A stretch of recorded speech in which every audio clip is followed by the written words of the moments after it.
Hey everyone. Today we're going to jump into a super important topic in sustainable finance. When you're looking at a company's ESG performance, it feels like you should be able to analyze its stocks and its bonds the same way, right? Well, it turns out they actually need totally different tools. Let's get into why. So let's start with that big question. Can you really use the same ESG analysis for a company's stock and its bonds?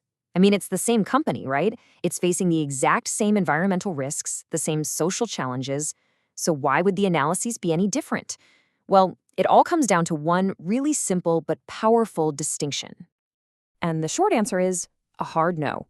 You can't. The reason boils down to one question that every single investor has to ask themselves. Am I an owner or am I a lender? And believe me, that one little distinction changes absolutely everything about how you look at the investment.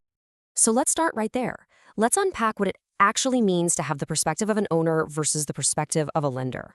It's really a night and day difference. See, as a stockholder, you're an owner. You've got skin in the game. You benefit directly when the company does well. So your focus is all about future profit and growth. But as a bondholder, you're a lender. You're basically the bank. Your main concern isn't about the company's profits hitting the roof. It's simply about one thing. Will this company be able to pay me back my loan with interest on time?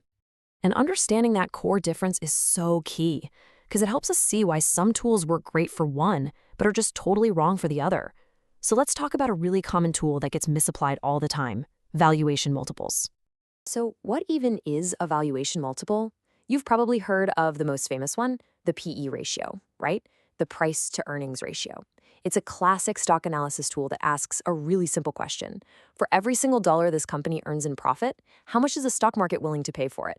It's a direct line between the stock's price and the company's profit.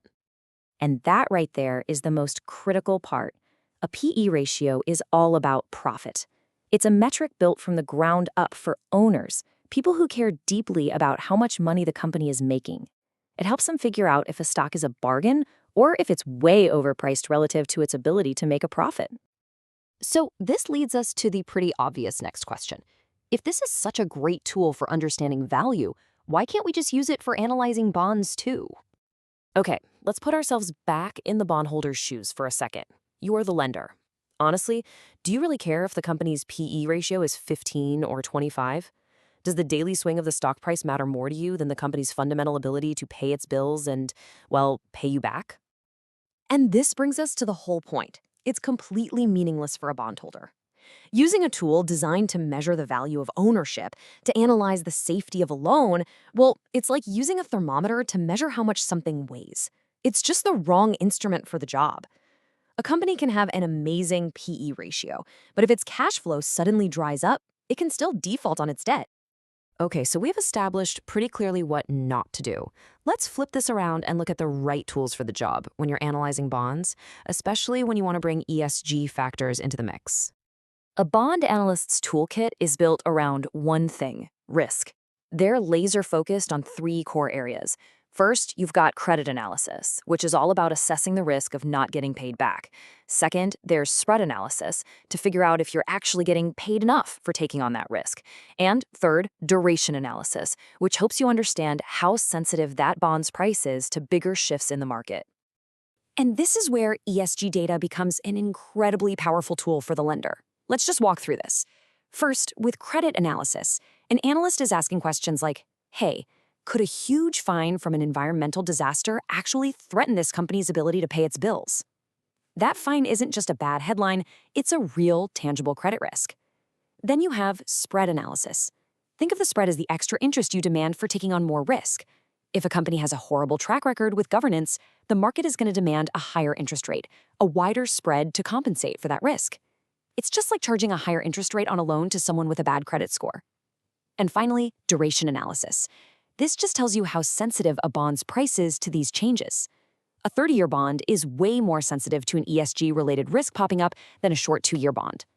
So you see, ESG isn't some separate fluffy category. It's a critical layer of risk data that plugs directly into the lender's toolkit. So what's the big takeaway from all this? It's actually really simple. You have to choose the right tool for the right job. It really all comes down to this chart right here. For stocks, your focus is on profit, so you're using tools like valuation multiples to see how ESG factors might boost or hurt future earnings. But for bonds, your focus is on repayment, so you're using credit and spread analysis to see how those exact same ESG factors affect the risk of default. It's the same company, but you have a different relationship to it, and that means you need completely different tools. And this all leaves us with a pretty interesting question to think about for the future. So far, we've mostly been fitting ESG data into our traditional financial models. But as this data gets more and more sophisticated, what kind of entirely new tools will be built from the ground up, designed specifically to price a company's real-world impact? That's really the next frontier. Thanks for tuning in.